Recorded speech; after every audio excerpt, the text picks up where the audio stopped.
In this lecture, we're going to start getting into the nitty-gritty and the details of R. In particular, I'm going to talk about different data types that are used in R and some basic operations on those data types.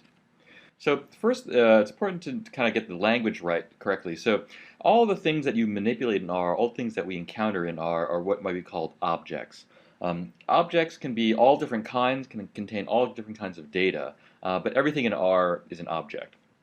So the R has five basic atomic classes of objects. So these are kind of the very low level or basic classes of objects. And they are character, numeric, so these are like real numbers or decimal numbers, integers, complex numbers, and logical. So logicals are just true-false type things. And so the most basic object in R is what's called a vector. And a vector can contain multiple copies of, for example, of a single type of object. So you can have a vector of characters or a vector of integers.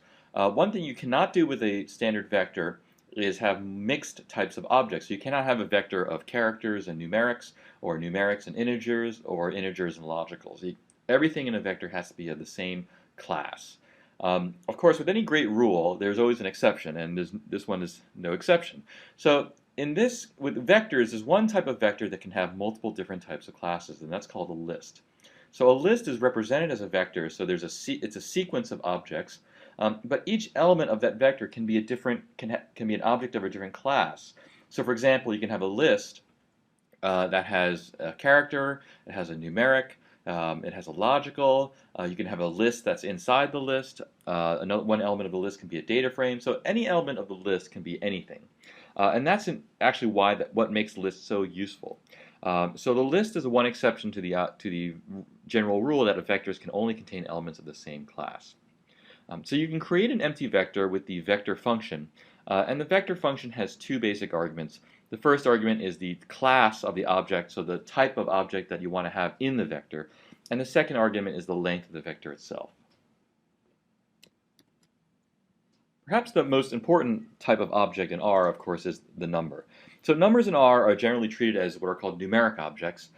So pretty much all numbers are treated as double precision real numbers. So even if you're looking at a number that's like 1 or 2, R thinks of those numbers as numeric objects. There is a way to explicitly say you want an integer, and you can specify the capital L suffix there. So for example, if you just enter the number 1 in R, that gives you a numeric object, but entering 1 with a capital L next to it explicitly gives you an integer.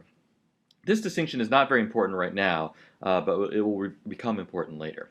There's also a special number called inf, which stands for infinity.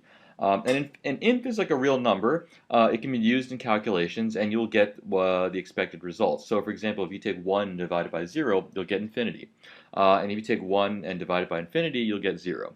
So inf is a special number, and you can also have minus infinity too. There's another special value called nan, or nan, and this represents an undefined value, so you can think of it as not a number. So for example, if you take 0 over 0, that's not a number, it's not defined, so you'll get a nan back. Nan can also be thought of as a missing value, but we'll talk a little bit more about missing values a little bit later. So another thing that comes with each object in R is an attribute. So not every object in R necessarily has attributes, but attributes can be part of an object in R. Some of the most common types of attributes that we'll encounter are names, or dim names, or for dimension names. Dimension, so a matrix will have dimensions. For example, it'll have a number of rows and a number of columns. If you have a multidimensional array, you'll have more than 2 dimensions. The class of the object, so every object will have a class. So for example, numeric objects, their class is numeric, and integer objects, their class is integer. Every object also has a length. So for a vector, it's quite simple. The length of the object is just the number of elements in the vector.